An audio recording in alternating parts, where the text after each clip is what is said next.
पिता बेटी की दिल को छू लेने वाली छोटी सी कहानी।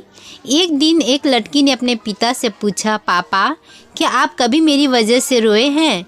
उसके ऐसे पूछने के कारण ये था कि उसने कभी भी अपने पिता को रोते हुए नहीं देखा था।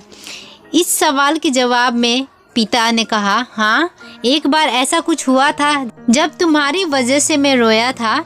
यह सुनकर लड़की उस बात को जानने के लिए उत्सुक हो गई कि आखिर वह क्या बात थी जिसने उसके पिता को रुला दिया था। इस उत्सुकता को शांत करने के लिए पिता वह किस्सा सुनाने लगा। बात उस समय है जब तुम 7 माह की थी।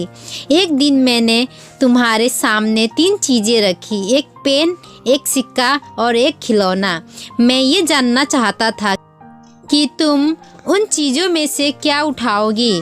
उनमें पेन बुद्धिमत्ता का प्रतीक था, सिक्का धन का और खिलौना मनोरंजन का प्रतीक था। मैं ये सब बस एक जिज्ञासा के कारण कर रहा था। मेरे लिए ये जानना बहुत रोचक था कि मेरी बेटी के लिए आगे जाकर क्या सबसे अधिक मायने रहेगा।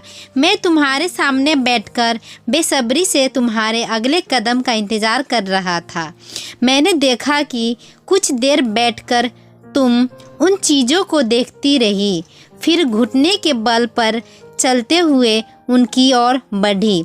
जब मैंने तुम्हें आगे बढ़ते हुए देखा तो मेरी धड़कनें मानो सी रुक गई, लेकिन अगले ही पल में तुमने उन सभी चीज़ों को अपने हाथ से एक तरफ हटा दिया और आगे बढ़कर मेरी गोद में चली आई। बस यही वो पल था जब मेरा दिल भर आया था और तुम्हारी वजह से मैं रो पड़ा। यह किस्सा सुनकर लड़की की आंखों से आंसू आ गया। इस टॉपिक पे आपकी क्या राय है हमें कमेंट करके बताइएगा, और वीडियो पसंद आए तो लाइक, सब्सक्राइब, शेयर करना मत भूलिएगा। अच्छे रहिए, स्वस्थ रहिए।